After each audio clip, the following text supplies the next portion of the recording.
जो प्रेडिक्शन है वो प्रीस्ट है, फिर प्रीस्ट मान लूं। Cameron Grimes. क्या बात कर रहे तू, ग्राइम्स बोल रहा है?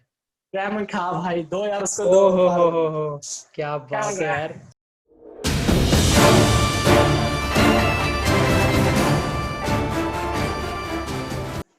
Ladies and gentlemen, boys and girls, children of all ages, tonight, once again, we are here with yet another exciting edition of Wrestle Pro Talk. और आज, obviously, आज डायनामाइट तो आया ही नहीं। डायनामाइट आएगा सैटरडे नाइट, यानी कि संडे मॉर्निंग। उसका एनालिसिस देंगे हम आपको टेक ओवर के साथ। आज सिर्फ NXT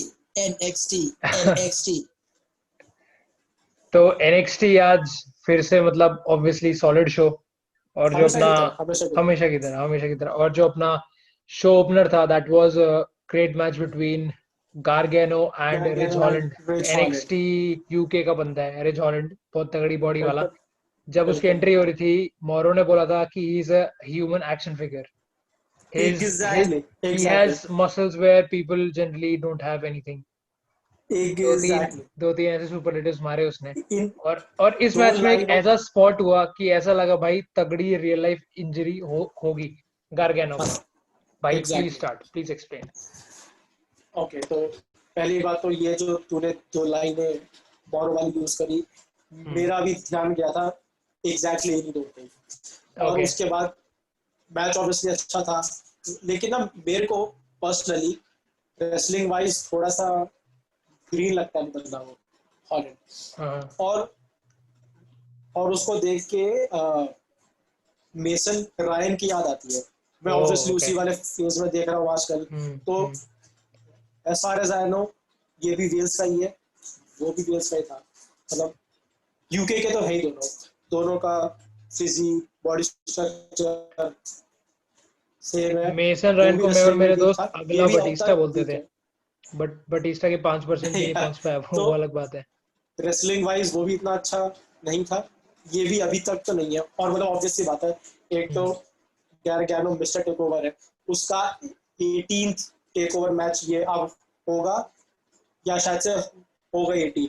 बार बार 18 बोल रहे थे, तो जीता तो वही था, जीतना वही था इसमें। मतलब भले हॉलैंड का फिजिक एंड ऑल तक बहुत तगड़ा है, वो अगर लेके जीत जाता है मैच तो उसको अपसेट नहीं कहते। जीतना गार्गेनो ही था।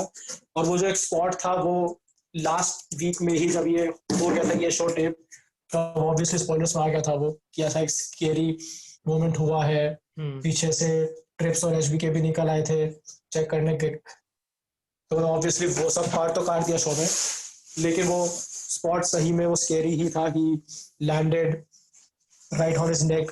मतलब करियर खत्म हो जाते लोगों के ऐसे इंजरी में, ऐसे स्पॉट में। तो बस मतलब ठीक है, इतना नहीं हुआ उसको, ठीक है, he recovered from it and he went on to win the match, जो कि एक्सपेक्टेड था। मुझे ऐसा लग रहा था रिच हॉलैंड जीतेगा, क्योंकि अगर तू इस पूरे लैडर मैच का देखेगा, इसमें यंग बंदों को चांस सब अंडरडॉग्स ही है। हाँ, वो ठीक है, नए बंदों को मिला है, बट वो ठीक है, लेकिन गार्गेनो को जरूर मिलना था स्पॉट टेक ओवर में, क्योंकि हाँ मिस्टर टेक ओवर है और उसकी तगड़ी परफॉर्मेंस रहती है। चैंपा वैसे ही बाहर है कहीं, मतलब चैंपा भी अगर रहता शो में आजकल, चैंपा को भी मतलब कहीं ना कहीं स्पॉट जरूर देते। गार्गेनो और चैंपा, जैसा कि तू बोलता ही है, ट्रिपल एच के बेटे हैं, उनको तो मिलना ही था स्पॉट। चैंपा नहीं है, चलो गार्गेनो को तो देना ही था। राइट। और ओके, अभी एक स्पॉट तो अभी भी हमारे डिस्कशन के अकॉर्डिंग एक स्पॉट अभी भी बचा है, तो उसको लास्ट में बोलेंगे। इसके बाद कोटा गाय वर्सेस जेसिका मेया का मैच। जेसिका मेया जो बहुत टाइम से NXT पे जॉबर रही है, अभी भी है। इस मैच में जो अच्छी चीज हुई, that was Kota guy defeated कमेया। राइट, कोटा डिफीटेड कमेया, और मैच के बाद बहुत ट्रैश टॉकिंग कर रही थी, and Io came in. Io ने उसको बीट डाउन किया, रिंग के बाहर लेके वहां भी मारने लग गई, और रिटर्न हुआ रकेल गोंजालेस का, बहुत अच्छा लगा देखने में। और अब देख के ऐसा लग रहा है शायद कोटा अभी तो नहीं, ईओ से तो नहीं, but somewhere down the line उसको और अच्छा थोड़ा पुश मिलता रहे या टाइटल मिले। क्या लगता है? देख, ये जब जब ये टीगर के साथ डेकोटा का जो मैच था एक टेकओवर पे, तो इनफैक्ट जिसमें लाइव ऑडियंस में था, उसमें रकेल का मतलब रिक्रिएट होके डेब्यू हुआ था। तब तक उसका नाम रेना गोंजालेस था, और मतलब आज शो पे नहीं आती थी, लाइव शोज वगैरह में, डार्क मैचेस वगैरह में स्पॉट मिलता था, तो वो उसका एक तरह से डेब्यू था। और that time she had align with Dakota काय। तब से ही डेकोटा बहुत मतलब बहुत एक लेजिटिमेट हील टाइप की लगने लगी, because she she always had the backing of Raquel Gonzalez. फिर अभी लास्ट 3-4 वीक से रकेल आनी बंद हो गई। तूने ही मेरे को बोला था कि यार मतलब अभी तो एक तरह से जरूरत थी उसकी। अभी जब डकोटा को इतना बड़ा मैच मिल रहा है, टेक ओवर पे टाइटल मैच, तो मतलब सिंगल तो मतलब अकेली तो ऐसी लगती ही नहीं कि वो कुछ कंपटीशन है भी इयो शिराई के लिए, जो कि एक्चुअली में ना हो शायद। तो ये बहुत अच्छा किया जो उसको बिल्कुल गो गो होम शो पे उसको बट वापस ले अभी मुझे ये लग रहा है कि रकेल को शायद कोई इंजरी हुई होगी, क्योंकि ओके बीच में कोटा का ने भी बोला था कि I am better of alone now, I don't need anyone. मतलब अगर ये बोल दिया तो इसका मतलब रकेल के साथ उसका खत्म हो चुका है, बट अब फिर से वापस आ ओके गई और फिर दोनों एक साथ आने लग गए।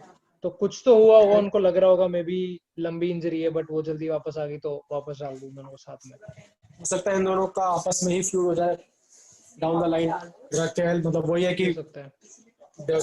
डकोटा ब्लेम करे उसको कि मैं हार गई मैच, क्या फायदा है ये और वो, तो मतलब वो रकेल ही फिर टर्न कर जाता डकोटा को। हम्म। और हमारा जो दूसरा वुमेन्स मैच था which was a tag match, उसमें फिर से रॉबर्ट स्टोन ब्रांड हार गया।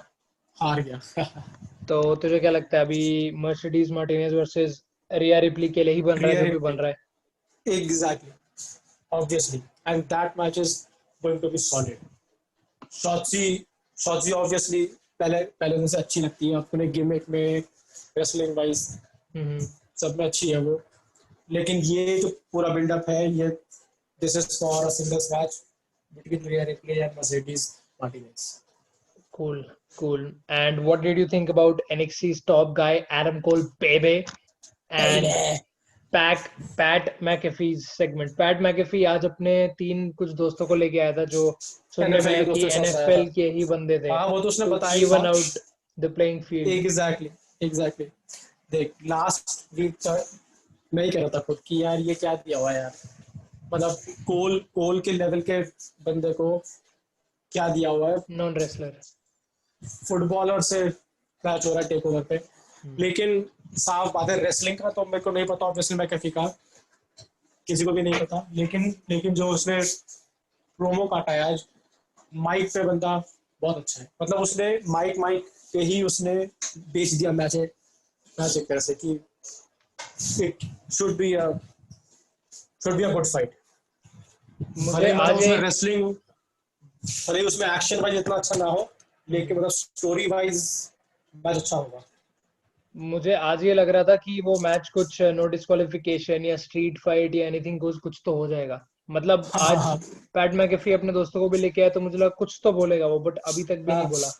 अभी और तक भी वन नहीं ऑन बोला। वन करने की तो आई डोंट थिंक उसमें औकात है, वो भी एडम कोल के अगेंस्ट। Exactly but exactly. कुछ ना कुछ तो बात तो यही दिखाएंगे है। ही, कुछ ना कुछ कैसे रेसलिंग नहीं वाइज कैसे तो तो इतना दिखाएंगे ही। हाँ हाँ हाँ हाँ I think this match will be one match before the ladder match, ताकि छोटा मोटा दिखा देंगे कि अगर मेन इवेंट पे नहीं भी रखा तो डिसअपॉइंटमेंट ना हो किसी को। नहीं, I think ladder match is going to be the opener. Ladder match oh, से हाँ अच्छा जनरली हाँ, अपना अपना ली वर्सेस क्रॉस जनरली देखा यार है वो भी मैंने बड़ा टेक मैच ओवर है। पे, लैडर मैच या तो ओपनर होता है या हम्म फिर मेन इवेंट होता है।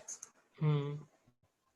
जनरली वैसे यही अपना होता है मेन टेक इवेंट तो ओवर, ली वर्सेस क्रॉस ही होगा, वही होगा जिसका आज कुछ नहीं दिखाया, जिसका बट जिसका काफी आज तगड़ा बिल्डअप ब्यूटीफुल ऑलरेडी हो बिल्डअप था। चुका है।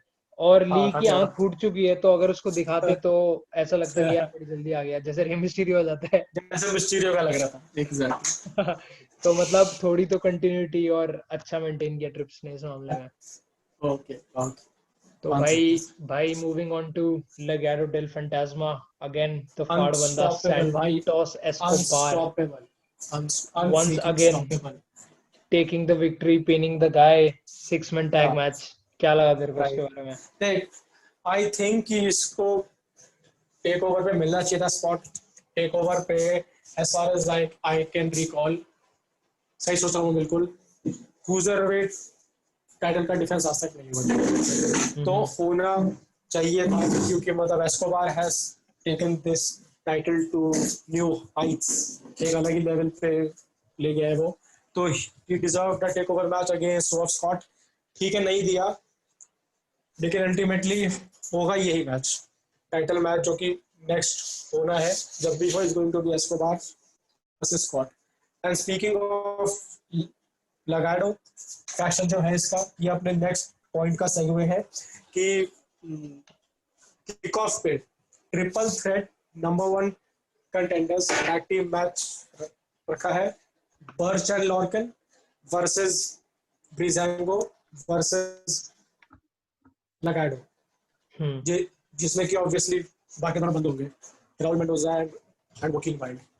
As much as I love Brijango, as much as I love Tyler Breeze, I will go for Legado to win this match, and then eventually go on to beat Imperium, and then this faction will be draped in gold।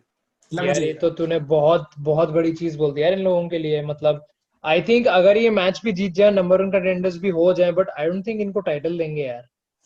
मजे की बात ये है, ये लोग जब individual थे, Rahul Mendoza और वकील वाइल्ड दोनों जॉबर थे, उनसे बड़ा जॉबर कोई था ही नहीं, राइट। जब से इनका फैक्शन हुआ है, they have suddenly become unbeatable.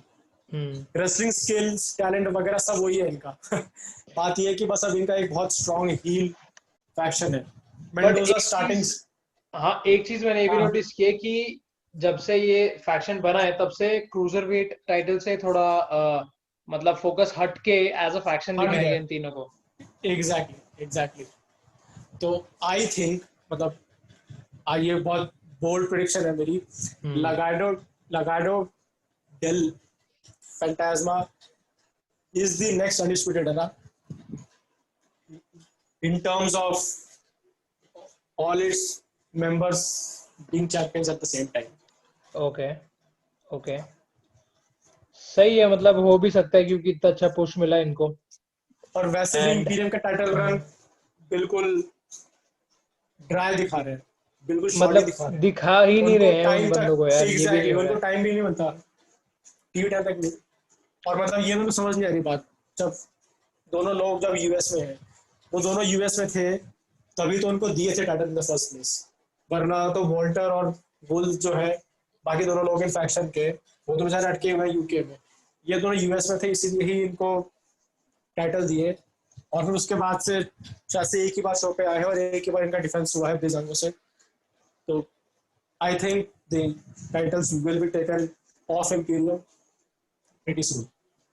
हाँ क्योंकि टाइटल किसी के पास हो और उनको ट्रिप्स को सेगमेंट ना दे या कोई इनको मैच ना दे तो मतलब अजीब सी बात है। बट ऐसा हुआ इंपीरियम के साथ कि वॉल्टर नहीं आया, तो इन दोनों बंदों के पास टाइटल होने के बाद भी इनको सेगमेंट्स और मैचेस प्रॉब्लम ये है क्रूजर में टाइटल अब तक रेलेवेंट था, तो इसलिए बाकी सब टाइटल्स के पास टाइम था दिखने का। अब ये एस्कोबार ने उस टाइटल को इतना उठा दिया है कि जो टैग टाइटल्स का जो टीवी टाइम था वो एक तरह से क्रूजरवेट टाइटल खा गया है, ऐसा कह सकते हैं। राइट। तो इसीलिए ही टैग टाइटल्स भी इसी टीवी टाइम में लाने पड़ेंगे और इसीलिए वो अब लगाडो के पास आ जाएंगे।